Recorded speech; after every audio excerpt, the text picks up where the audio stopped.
So where'd you get the frame from originally? So I lived in Durango for 10 years, and I remember eating at Stonehouse Subs and just seeing the frame on the wall and just being like, man, that's awesome. You know, I wasn't super into vintage back then.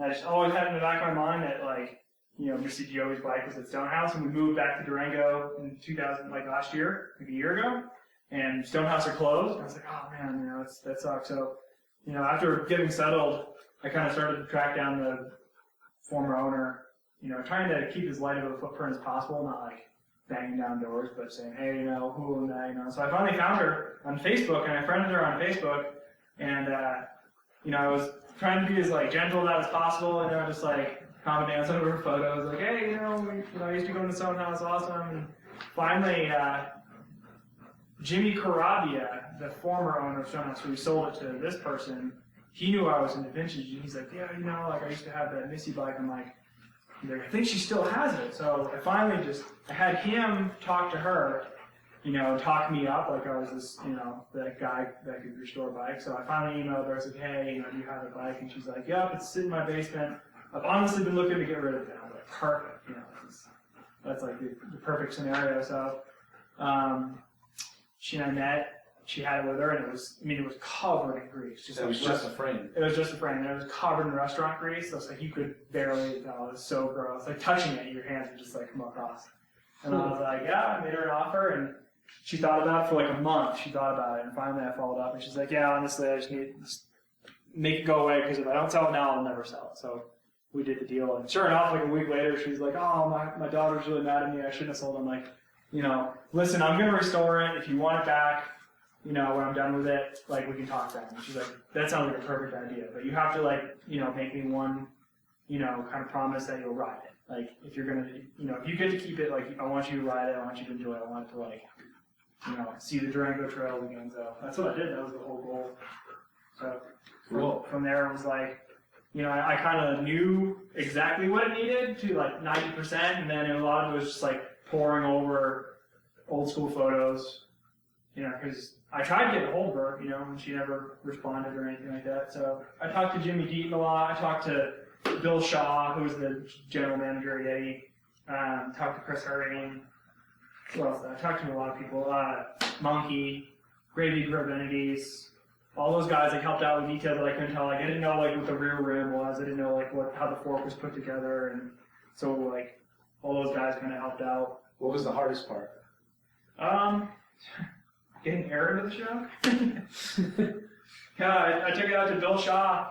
You know, that guy is awesome. You know, he's, you know, a lot of those guys, like, aren't cool. You know, they're kind of grouchy about how Yeti kind of folded, but he's a super cool guy. He was like, oh, I remember this bike. I remember when that dent happened. I remember, you know, Missy giving it to Stonehouse and, you know, people talking about it. So he, like, you know, he's a mechanic, and so we started to try to put air in this thing, and it was just a nightmare, and it had sit for 20 years. So I actually had to contact Reese to get, you know, a few rebuild parts for it.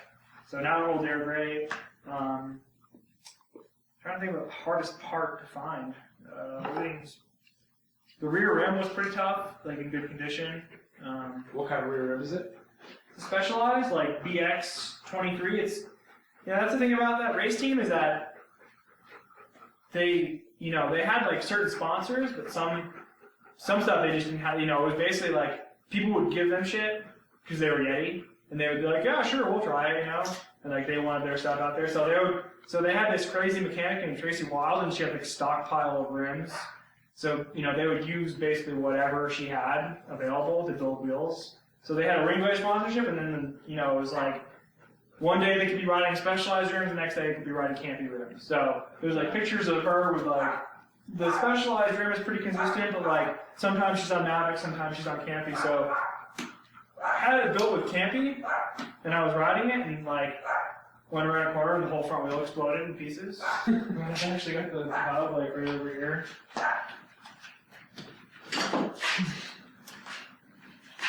And I was like, awesome.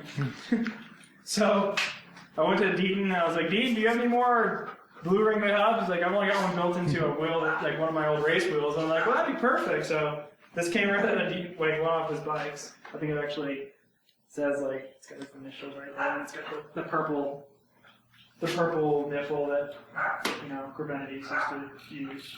Cool. So yeah, I mean, a lot of cool people touched this. Yeah. Yeah, I got the team cut ATAC. That's pretty rare, like the machine down pieces of the stem to make it lighter. Blue DKG brake boosters. I mean, you're not gonna find those. Like you can search for 5 years and not find those. I've got 2 of those. And, the tires are actually pretty tough. But yeah, I mean, most of it's like the blue Graftons I had. Yeah. The brakes, like some guy gave them to me. I was in an old like mechanic that used to work for Yeti. He's like, "Oh, I've got these old brakes. I'm not doing them here." They come, and I was like, "Man, that saved me a lot of money." Down to little details like the zip tie. They used to do that on the team. Yeah, but that'll hit your calf if you don't zip tie it. Yeah, I mean, it was like tough because like you can't find close-up pictures of this crap. What year did she race this? This is a '94. And she raced this also? No, '93. I'm sorry, '93. For downhill and dual slalom. Yep. And she raced some cross-country events on it too. Yeah. Like I've seen some of her like with a full seat post, like with a skin suit on race also. So what kind of travel does it have? An inch. On a good day. Maybe 2 inches, like on a good day. Yeah. And, I rode the hell out of this thing, and it really doesn't ride that bad. Like, as far as the bike, like the suspension design, it's it's as good as anything from the era. It pedals good. And, I mean, yeah, like the brakes suck and the fork is trash, but I mean, you can ride it and have a good time on it. Yeah. I mean, I've ridden other bikes that are just unrideable. Yeah. Like a slingshot.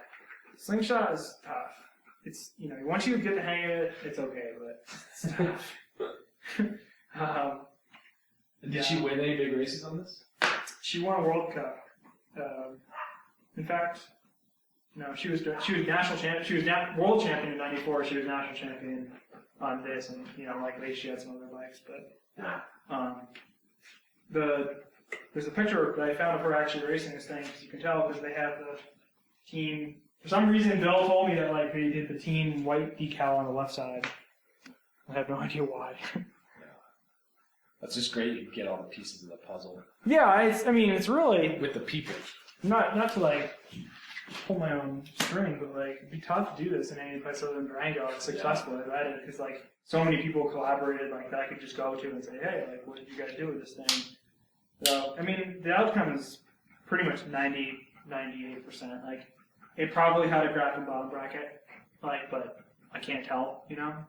I just know they were sponsored by Grafton. The chances are I had one. It's got a tie one in there anyway. I'm trying to think about some of the details. Like that's pretty much it. The bottom bracket I can think of. Like sometimes she was using the brake booster, sometimes she wasn't. Yeah. And the brace was on there. Yep. Yeah. This is all the stock bikes had like black anodized braces. This is a silver one for some reason. And it's got 2 shock mounts. Double shock mounts. This is a custom plate that Eric Burris designed. He was the one who designed this bike. So I got with him. He's like, yeah, I remember like we only made those shock plates for Deaton and Missy. So like you would move it down there for like longer travel, I think. 2 inches versus 1 inch. Yeah. Cool. Yeah. It's a cool bike. I'm gonna miss it. Yeah, it looks beautiful. Yeah. We're excited. Fork is kind of not rare. It's special, like in the fact that it's a Manitou 3. Like the difference between a Manitou 2 and a Manitou 3 is actually huge. Like in terms of the internals, like they actually have a rebound.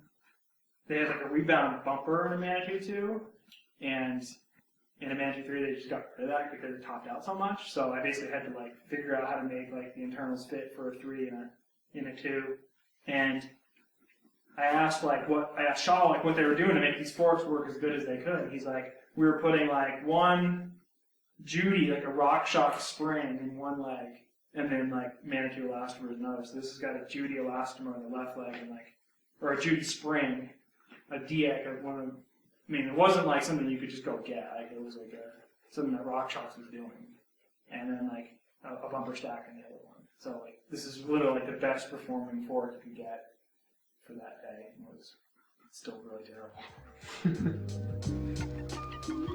Cool. Yep.